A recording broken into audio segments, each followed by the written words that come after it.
மக்கள் அனைவருக்கு நான் சொல்றேன் என்னன்னா, இதுதான் லட்சணம். நான் இறுதியாக ஒரு முக்கியமான வேண்டுகோள் வைக்க விரும்புறேன். அது என்ன அப்படின்னா, இந்த இன்ஃப்ளூயன்சர் இன்ஸ்டாகிராம் தெரிஞ்சாலே அவன் சட்டையை பிடிங்க, ஒருத்தனை விட்டுறாது. இதை மதன் கவுர்ல இருந்து ஆரம்பிச்சு ஏ டு டியா எவனை விடாத. எவன் விஜய்க்கு ஆதரவு ரூட் மாஃபியாட்ட காசை வாங்கிட்டு எல்லாரும் காசு வாங்கி பொழைச்சவங்க தான். அவன் எல்லாத்தையும் பிடிச்சி இது என்னடா ஆட்சி நடத்துறாங்க, பதில் சொல்றான். அவன் பதில் சொல்லி ஆகணும். அவன் ஓட்டு போட சொன்னாங்க.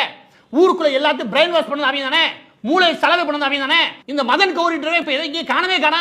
இன்னைக்கு காலையிலடா, இன்னைக்கு காலைல வேலை செய்யல 60 வயசு மூதாட்டி தூக்கிட்டு போய் ரேப் பண்ணிட்டாங்க. கூட்டு பாலியத்து பார்த்துக்கிறோம். அது கேள்வி துப்பு இல்ல. நேற்று நீ தானே டிவிக்கு ஓட்டு போடுங்க மாற்றமே பதில் சொல்றா அப்படின்னு சொல்லி ஒவ்வொருத்தரையும் பிடிச்சி கேள்வி கேட்கறீங்க. அந்த ராஸ்கல்ஸ் தான் இந்த வேலைக்கு காரணமே. ஒன்னத்துக்குமே உதவாத, ஒரு விஷயம் தெரியாத, எதை பத்தியும் கவலைப்படாத, பதவியும் புகழையும் ஆசைப்படக்கூடிய ஒருத்தன், எந்த திறமையும் இல்லாம இந்த வளர்ச்சி பற்றின எந்த அக்கறையும் இல்லாத, எந்த வியூ இல்லாத ஒருத்தன் வந்து மேல உட்காந்து வச்சுக்கவேன் என்ன சிக்கல் தெரியுமா வரும்? ஊழலை விட மிக மோசமான ஒரு விஷயம் இருக்குது, நிர்வாக திறமையின்மை. அது நடக்கும். அதான் இப்ப நடந்துருக்கு.